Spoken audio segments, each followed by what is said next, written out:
10 பேராக இன்க்ரீஸ் ஆச்சு. 10 பேர் இன்றைக்கி 100 பேர் ஆனால் 100 பேர் இன்றைக்கி 1000 பேர் இன்றைக்கி மார்க்கெட்டில் 2000 பேர் ஆகிட்டான். எவ்வளோ கொடுத்தாலும் அவங்க வாங்கிக்கிறாங்க. நாங்கள் வந்து அப்படி கிடையாது. இல்லை, நாங்கள் புள்ள குட்டி இருக்குது, வாடகை கட்டணும், சாப்பாட்டுக்கு பார்க்கணும், பசங்க ஃபீஸ் கட்டணும், எல்லாமே இருக்குது. தமிழ்நாட்டுக்கு இந்திக்காரங்க தேவையில்லை. இன்னைக்கு போய் பாருங்க, நீங்க கோயம்பேட்டில இருந்து தமிழ்நாட்டில் எல்லா இடங்கள்லயும் தமிழர்கள் வந்து கும்பலா வேலைக்கு எங்களை கூப்பிடுங்க நிக்கிறாங்க.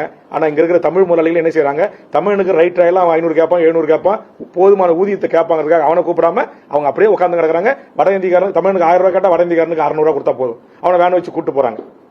என்கிட்ட கிளீப்பிங் இருக்கு. நேற்றுக்கு ஒரு பெண்ணு ஒரு தொலைக்காட்சி விவாதத்துல கதறி அழுது சொல்லியிருக்கு. அவங்க அப்பா 16,000 ரூபாய் சம்பளத்துல வேலை செஞ்சுட்டு இருந்தாராம். அந்த பணத்தை வாங்கி அந்த பெண் பிள்ளைகளை படிக்க வச்சுட்டு இருந்தாராம். இன்னைக்கு அந்த அவங்க அப்பாவுடைய வேலைக்கு அவன் 10,000 ரூபாயில வட இந்திக்காரன் வந்தானா, அதனால அவனுக்கு அந்த வேலையை கொடுத்து அப்பாவுக்கு வேலை எல்லாம் ஆக்கிட்டாங்க. நாங்க எப்படி படிக்கிறதுன்னு கேட்கறாங்க. இது தமிழ்நாடு முழுக்க நடக்குது.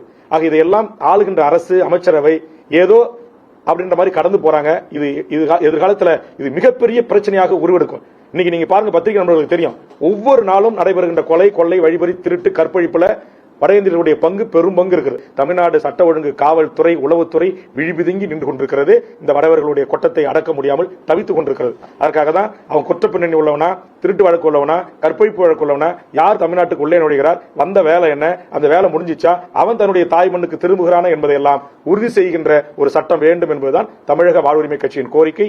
இந்த வடவர்களுடைய ஆதிக்கத்தை கட்டுப்படுத்தவும் மட்டுப்படுத்தவும் வாக்காளர் பட்டியலில் அவர்களை திட்டமிட்டு சேர்ப்பதை தடுக்க வேண்டும் என்கிற கோரிக்கை முன்வைத்து 19ஆம் தேதி இந்த போராட்டத்தை தமிழக வாழ்வுரிமை கட்சி நடத்துகிறது.